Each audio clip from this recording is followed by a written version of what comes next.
we doing today, Nick? Today we're installing a Koyo radiator in my 14 WRX. Nice. So, why are we installing this radiator today, Nick? What is the fun thing we're getting ready to do with this whole gal? So we're ready to put a bigger snail, Oh, as the cool kids say. oh. And we just want to make sure we have all of the proper supporting mods, make sure it's kept cool, make sure we have as little to go wrong as possible, and upgrading your radiator and keeping a cool engine will definitely help with all that. So we're gonna upgrade to a what's the radiator called? KoyoRad. So we're upgrading to a KoyoRad radiator. So we're gonna kind of walk you through the process, see how it goes. All right, so Nick just finished taking out the splash guard. We're gonna drain out the coolant from the radiator, and once we do that, should be just disconnecting a couple hoses and pretty much fill her up, and we're done. The 14 WRX, we believe this is the drain plug right here, and while having to also unscrew that, we got to take off this plug right here that goes to the radiator fence. And once you do that, the coolant will flow. So now go ahead. Fortunately for us, the radiator that we got was used, and the guy that I bought it from actually left his radiator fans on, so we can actually get lucky and skip a couple bolts. Normally these fans, they're literally just held up by a couple bolts for each one, but we can go ahead and skip that if I can get this off. So we're actually going to leave the fans on the OEM radiator and then just pop in the new one, which already has fans on it, so we just save ourselves a little bit of time. Yeah, that's perfect. We don't have to swap any OEM fans over. Should be easy install. And if you guys didn't know, Nick is actually a professional at finding deals from people that like are going out of town and they need to sell stuff super fast. So if you hear me call him Deal King every now and again, that's the backstory, and that's the only time I'm going to say it. So if you're watching a future video and you hear it, gotta know. All right. So something also I did forget to mention earlier, there is also a plug on the other side for the other fan as well. So we found the easiest way to do it is getting just a flathead and poking the clip off. We're gonna go ahead and take the radiator fluid out now. You're just gonna need a regular Phillips, which is strange. I've never seen it just be a Phillips before. This part might get a little messy, so yeah, some live action here. Look at all that live action, everybody. That live action. So, nice. Oh, okay. Okay. Make sure everything gets out of the radiator, right? I'm done. Oh, wait. Before you do this, uncap the radiator. There we go. That's the live action we were looking for. Now, Nick, how many gallons does your car take? There should be about 1.5, maybe a little bit more. So I went ahead and bought 2 gallons. We are expected to have a little bit left over, but you always want to have more rather than not enough. So I would recommend getting a little bit more than you actually need. Okay, perfect. So now when this finishes draining, we're gonna go ahead and start taking off all the hoses and getting ready to take this bad boy out. All right, so the radiator fluid just finished draining. Now we're up here on the top, so there's a couple of hoses we got to loosen here. This is one of them. This is another one. See, Nick's working on it right now. Should be pretty easy. Nice kind of pro tip: if you spray a little bit of WD on the actual clamps before you take them off, they make it a lot easier to take off.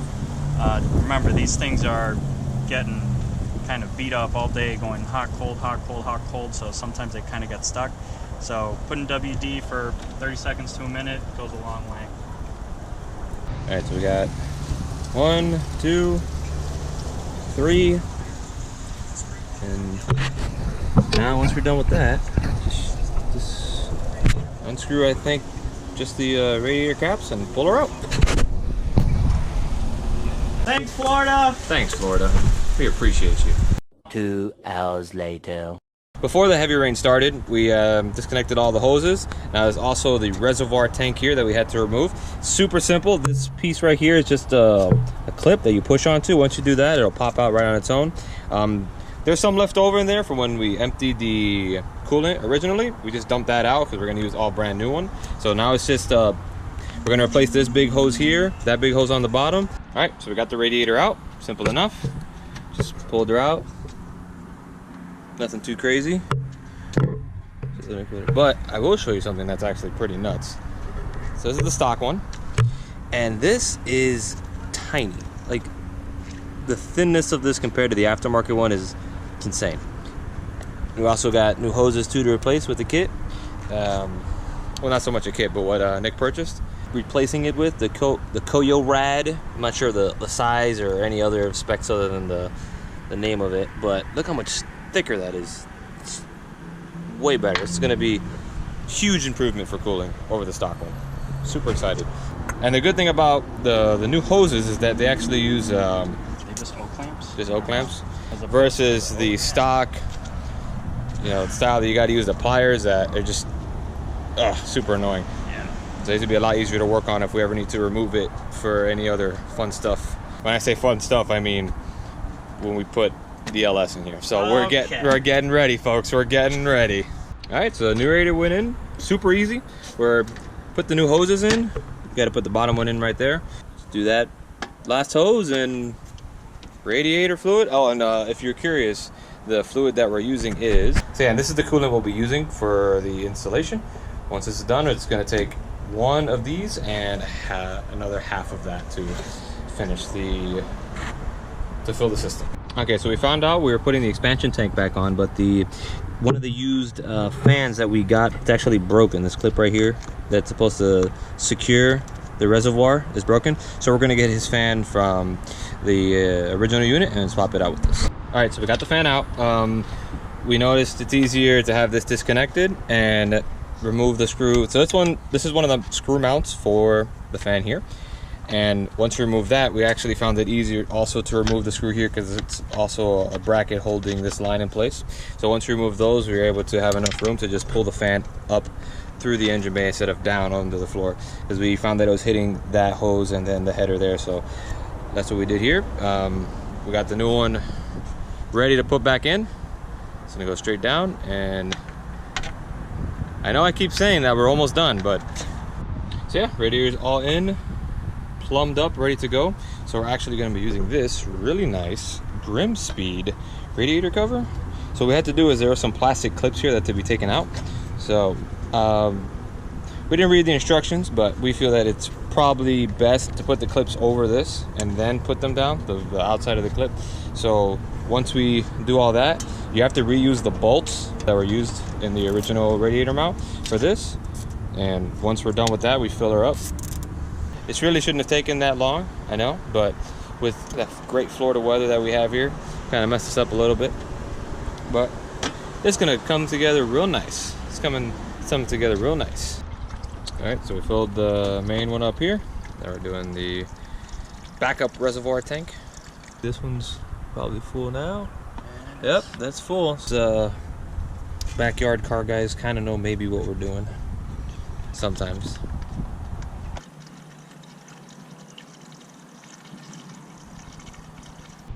Alright, so we had thought we filled this one pretty much max, but the radiator itself needed more, so we're actually like air bleeding the system, trying to get all the bubbles out. What we're doing is basically we're taking the main radiator hose, we were just squeezing it. Now it's kind of full, so I don't want to do it now, but we were squeezing it to get all the bubbles out. Do a little bit. Just kind of see I get all bubbles up here. Yeah. Ooh. But yeah, so just do that a couple times, make sure you get the air bubbles out. Once you turn the car on too, it'll help cycle out the air, just like if you're into computers, you do water cooling, air in the lines, never a good sign. That's a good rhyme. Here we go.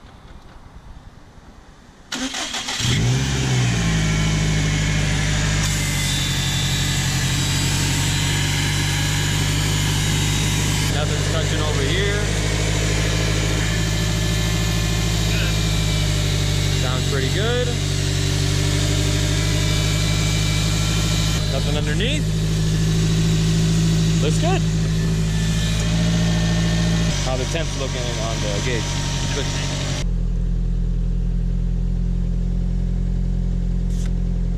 So Nick, what is the average coolant temperature your car be at, or you normally used to seeing?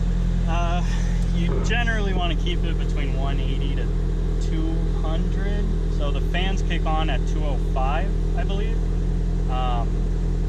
So up to 210 is okay. You really don't want to be pushing it past 210. If I can keep it under 200, that would be ideal.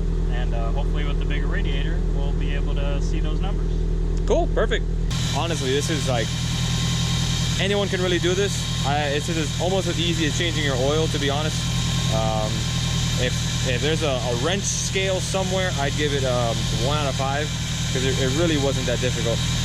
The only thing that we ran into that was an issue was the weather, but everything else was super smooth. Good to go.